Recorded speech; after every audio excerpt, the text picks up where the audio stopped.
Okay. I'd like to call to order Public Service and Utilities.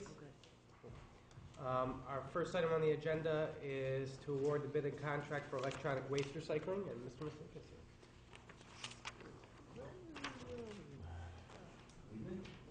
here.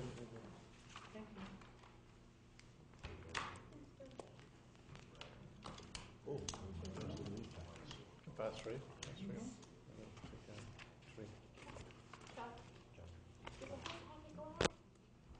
This part didn't go. Yeah, it did. Pardon? Yeah, this went out. Went out Friday. This was out. No, this came. No, that's just, we just got out. Yeah. What you have in front of you is our proposal from Sun King Electronics to accept our e-waste, which is our computer monitors, our plasma TVs, our CRT TVs. We have some good news and bad news. Bad news is we only had one bidder come back to us. Good news is the price is very good from what we anticipated. They want to charge us 20 cents a pound for our CRT TVs. There's a little bit of revenue involved with the plasmas and the LCDs, about a nickel a pound, but we only handle about 10% of our total weight would be some on the revenue end. We do about 130 tons a year of the CRT TVs and everything else. Total cost about $52,000 for a year. We're speaking to Mr. Winkler today. We're going to take that out of our disposal budget, out of our tipping fees, A8162, 419. Questions, Mr. President? Is this the same company we used last? No, that was Colt Recycling. We're out of business. Okay. So, are there any changes as far as like what they will take and what they won't take? Like I know, like the gutted TVs, we kind of started. They still getting want, the gutted TVs and stuff we'll still have to dispose of through our regular trash stream. Okay. Nobody accepts them. If they're broken or cracked, if the glass is cracked. Any other differences you can see between? No, they're pretty good about the transportation. They're going to supply all the pallets, the Gaylord boxes, the shrink wrap. If we get this passed, they'll come down and meet with us probably in early May. We have probably 16 or 17 dumpster loads of TVs stacked up on Foster Avenue right now. Wow. That if we don't get rid of, nobody gets a box for cleanups. Are they secure? Yeah, it's inside our facility. They take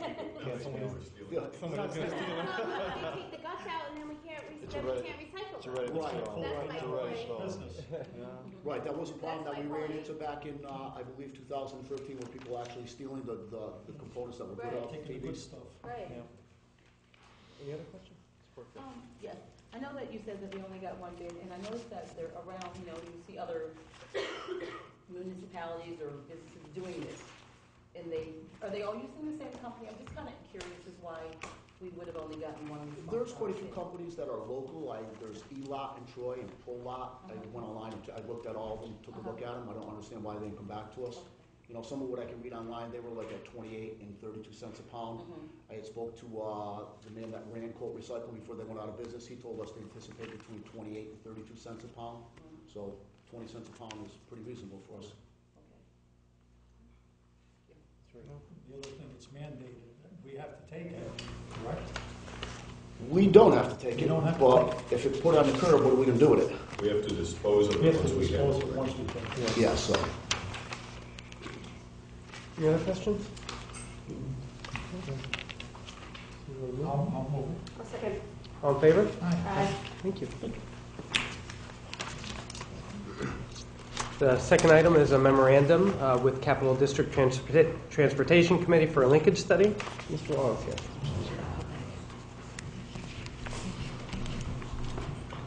Good evening.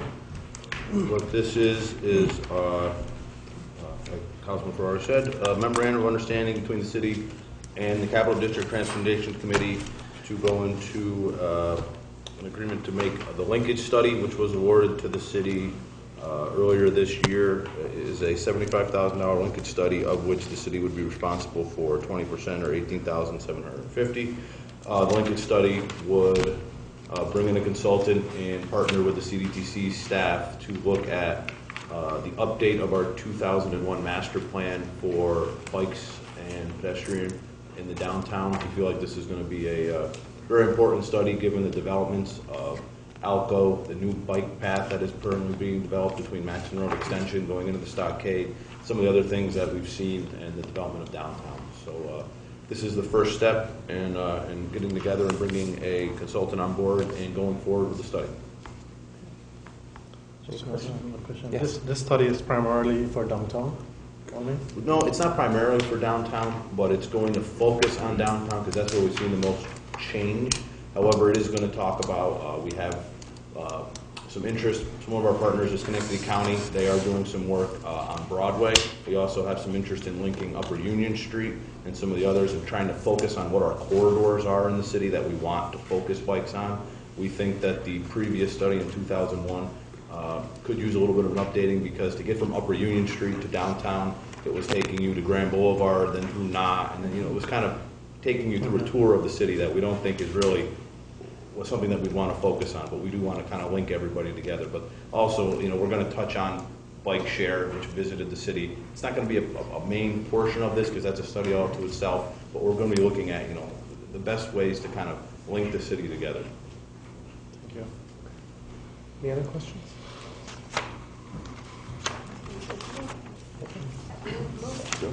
I'll second. All in favor? Thank you. Thank you. And just one point, one of the things I think that's I just mentioned, touched on this before, that is an advantage for the city of Schenectady is our geography. We happen to have the Mohawk Hudson Trail bookending the city kind of in the downtowns, and we also have a relatively flat downtown city center, where opposed to Albany and Troy, they have the hills, which kind of sputs it, and they don't have the bike path where it is. So that's another reason that we think this is going to be really great. So, thank you. Good, thank you. Thank you. Any other items to come before public service and utilities? I move the adjourn.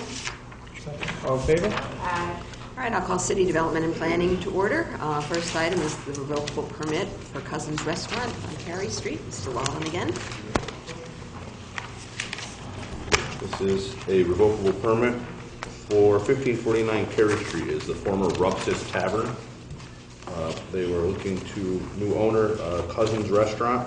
The sign is a new sign, but it would be placed in an existing frame, as you see here. So the Rupsis Tavern would be replaced with Cousins Restaurant with new plastic, so to speak. Questions? Same dimension, the sign is same dimension? Yes, same dimensions. No other questions? So the same dimension, so obviously they fit into the current code for all the city signs? Yes. Yep. This has been approved by planning. Okay, I see that. I will entertain a motion to approve this. I'll move it. Okay, moved, second by Ms. Porterfield. All in favor? Aye. Golf course twilight golfing rates. This one, if it would be okay, I'd like to pull till next time. I just noticed on here that, $5 discounts for 9 and 18. That's just an error. Doesn't I want make to just. sense. Right. I was gonna I ask just, that question. no, I just wanted to pull it. I looked at that, and it's not critical that we go through it. I just want to make sure that we put the right language in here. So, if that's okay, I'll just bring it back next time with the right type. All right. Then item number 3, supplemental agreement for the Erie Boulevard roundabout. This is a housekeeping issue. As you see on the second page of the backup, Resolution 2014-300. This resolution was the Marchicelli funding and the federal funding approval for the project. When we passed this, we should have also passed what we have here, which is the Barton LaJuice agreement for construction inspection as they go hand in hand. So we approved the accepting of the funding from the state and the federal government for construction inspection. This is to approve our agreement with Barton LaJuice to do the construction inspection. So this does not change any dollars. It is just a housekeeping issue where to enter in the agreement to do the services. Any questions? Not, I'll entertain a motion to approve. Mr. Ferrari, second by Ms. Porterfield. All in favor? Aye. Okay, good. Thank you. Thank you. Thank you. And item number 4 is a discussion on the Film Commission. Mr. Frank?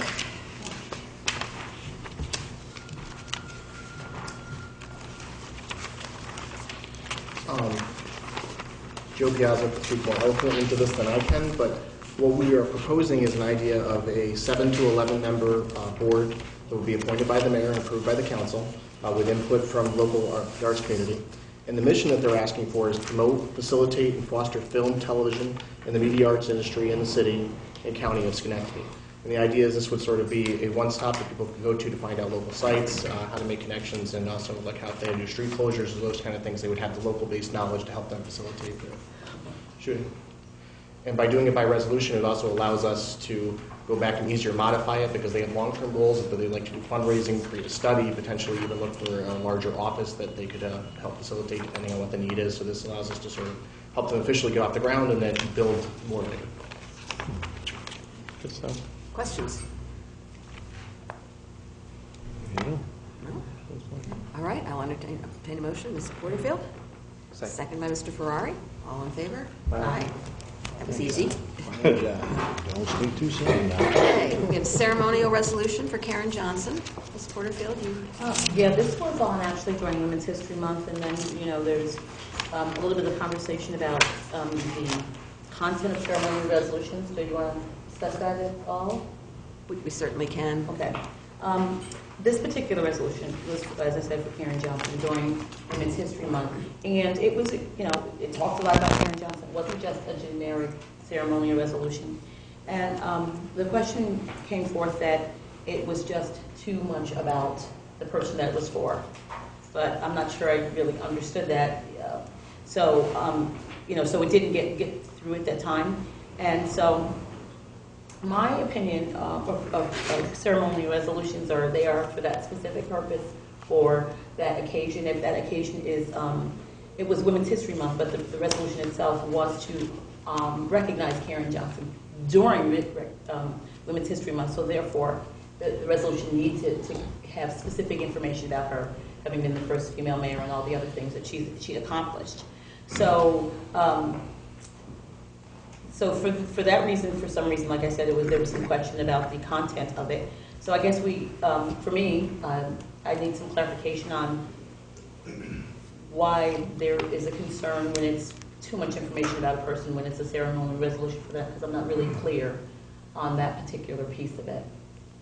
I think at that point there was some confusion because in our packet we had the generic resolution, and that was what we had approved and in committee, and then you came up with the idea of honoring both Karen and the other woman whose name is escaping me right now. And, as I said, since that was not, again, what we had approved, and I had sort of assumed that because you and I had talked about Karen accepting it, that you would do the ceremonial resolution as we had approved it, and then recognize Karen and cite her accomplishments when you introduced her to accept it. And this all happened kind of like the Friday before the Monday meeting, so that was when I kind of just said, wait a minute, let's back off here just a little bit. But no, so I think we just have to be clearer when we're approving what we're looking at when we approve it, and make changes then, not wait until right before a couple of days before the actual meeting to do it. But under those conditions, could we do it by unanimous consent? We could have. I think one of the issues that comes up also, though, is it's extra work for the clerk's office, because they're pretty busy, and, to have to, redo things at the last minute is tough, too. So I'm fine with it, as I said, as long as it, we all need to, I think, be better at reading the resolutions in our packet, and I'm just as guilty as that as anybody. And just to make sure it's what we want and so that we can get things in, to the clerk's office on promptly. So I just want to be clear. So there's no real concern when the resolution contains information about, that's really particular to a person. You just want to make sure that's the resolution that's in the packet. Yes. Am I And understanding I think, and the other thing I guess that goes through my mind too is sometimes if we do one, I often will stop and think, wait a minute, do we have a lot of other people out there celebrating a particular birthday, or are we setting a precedent with something? And that, I guess, is just something, again, I just need to pay more attention to, and we all do. Well, I think that we have a lot of people in our community, residents, that have achieved things who are worthy of recognition. And that can be always a question that could come up, because we just have a lot of good people doing a lot of good things. So I understand your point, but I think that we could always go, geez, could we have given it to Lisa? As opposed to, Marion. So. Okay. Give it to both of you. Yeah. I think you set that up for next week. That's right. Or me. There you go. We have to wait till the week after. All right, so with that, I'll move this resolution. No, it's already, I'll move this resolution. I'll second. Okay. All in favor? Aye. Good. And a ceremonial resolution for the Schenectady's millennial generation. Mr. Ferrari. So this is to recognize all the young people in Schenectady who are making a difference. Basically, as everyone knows, I began the Millennial Council here, and we have seen such an outpouring number of people who really want to work together at creating a new vision and are excited about changes that are occurring and ideas that they have for the future, and they want to work hand in hand with us. In the resolution, we have some young people who are part of the council who are making a difference, and they are hosting a kickoff event that they want to invite everyone to. So this is not only just to honor all these young, courageous individuals, but also to instill in them this excitement for their first event that they're hosting. Yes, Ms. Porterfield. Okay. I'll second. Very good. And I did read this one, and I like it. All in favor? Aye. All right. At this point, I'll entertain a motion to recess city development and planning. Madam President. I'm sorry. Before you go in, this afternoon I was given a briefing from GE and ASI Energy, who are looking to do a proposal in the city of Schenectady to the state for a demonstration grant for a microgrid, and have just asked for consideration. I know I'm coming at the last minute. We can say no. They've provided a packet that they are considering proprietary and confidential, which we pass around to the council. I would make it available to the press without allowing copies. The state is seeking these. Yeah. Okay, now close it real quick. The state is asking for proposals from across the state. The initial phase is $100,000 that would allow for a study. It would be working with Proctor's, where Proctor's currently has the cogeneration facility. In these microgrids build in stability, energy efficiency, better management, utilization of the resources. And it's, I think, somewhat exciting, the potential. There's no commitment, the financial commitment on behalf of the city, other than we would work with them to provide information and data and support the application. If they get that, they do the study, then I think there's a $1 million implementation, and then it goes down to maybe a $5 million or $7 million package actually start to put it in place. So would ask the council's consideration just again for a resolution in support. At this point, it's non-binding. Questions? I'll move it. Okay. Second by Mr. Ferrari. All in favor? Aye. Okay. Is there anything else to come before city development and planning? If not, as I said, I'll entertain a motion to recess because the remaining items will be done in executive I'll session. move it. Okay. It's been moved. Second by Ms. Porterfield. All in favor? Aye. Okay. We are recessed. Okay, I will call to order government operations. The item we have here is the Housing Standards Review Board. The proposed changes were brought to the table by Corporation Council 2 weeks ago, and some of the council members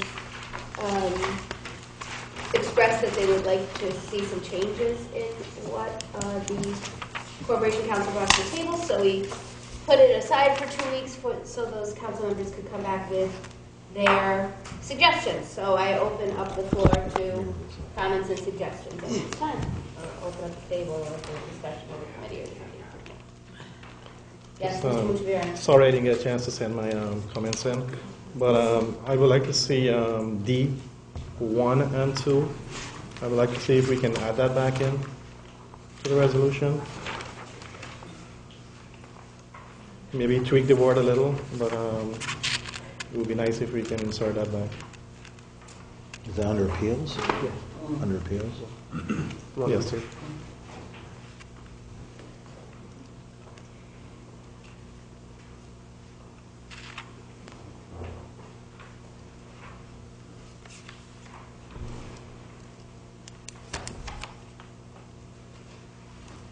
Corporation Council has comment on D1 and 2. Is there anything in there that, other sections have illegal powers in them, so just any feedback from you off the... Not at this time. I'll take whatever feedback the council has. Again, nobody sent me anything in advance, so I'll review it and give you a response. Okay. Okay, thanks. Other suggestions? Yes, Mr. Fields? The same point that I made the last time we looked at this, that see the housing survey area, housing surveys, that, that's, to me, that's something that I think that, the board could do as long as it doesn't, I guess, require them to go like absolutely inside people's homes.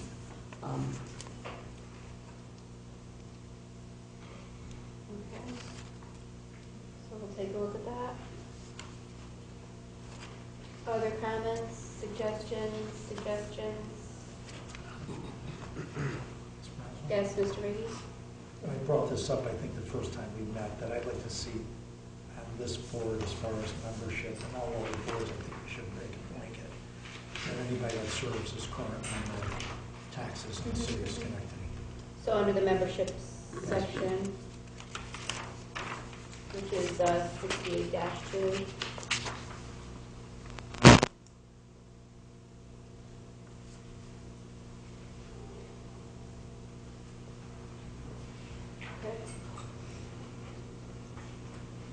Other comments, suggestions? So we'll put, guys, was... No, well, I'm actually received some other comments other than the ones that came in here. One of the things, and I don't know if it would really go in here, but one of the concerns that, that this doesn't address that when landlords have concerns about the what's considered aggressive enforcement of the city's housing code. And more specific to that, and I think we talked about it before, that the biggest concern seems to be that the enforcement of whatever the code is done uniformly by all code enforcement officers. So I don't know if there's some standard way, like you look down the list, you do A, B, C, and D, or if there's some training that goes within it, because I believe that when we heard before that some of it's like you kind of learn as you go along. And I'm not sure that really is probably the best way for that to happen. So I'm not quite sure what you're saying. That there's uniform enforcement or delivery of code violations, that if this code officer would let it pass, then this code officer would know that's a violation. So there needs to be it needs to be standardized, basically. But I would assume the code is the code, right? Either people meet it or they don't, so... It's if people Well- have events or instances where they think it is not being enforced uniformly, I have to be told. So how do we somehow, like... Call me. No, I know that include the language. Do we just, say that within there, if someone feels like it's not being enforced properly, then contact the mayor's office directly, as opposed to this group? You can put in there, whatever words you feel comfortable with. But I'll tell you that we function without fear or favor. I don't expect people to feel they're treated differently. A lot of times you get people who think somebody else was treated differently. In fact, when we research it, it was not, and they have a deficiency that they somehow feel that they shouldn't correct, or somebody else didn't have the deficiency, but they thought they did. Okay. Other comments, suggestions? No? Okay, No. so we'll put this back on for 2 weeks, and I'll work with Corporation Council to bring an amended draft back to the table. Yeah, and I just so, I mean, because this was something, one of the comments that was made to us, and that the appeals process, which is why it was brought to, brought up in the first place, has been taken out of that. So could you just speak to that a little bit about, I know that there was some reasoning behind that. Could you speak to that about why the appeals process was just no longer a part of the legislation? Or do you? Yeah, like I said before, there's already built-in appeals to the notice of violation. One, as soon as you get the violation, you can appeal, and again, you have the right to go through the whole court process after that.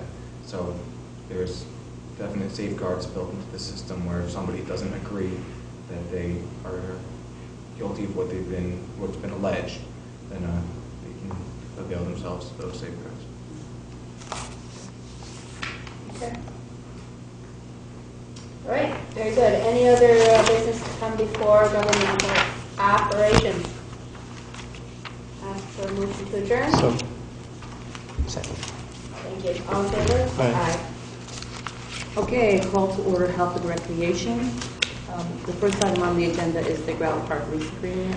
And since we're going to be talking about a contract, I think that we need to do that in executive session. Okay, so we will hold that for executive session.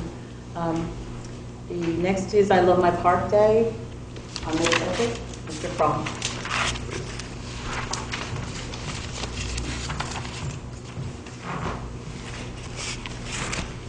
What this initiative is an attempt to invite people to come out into the parks on May 2nd to help clean up,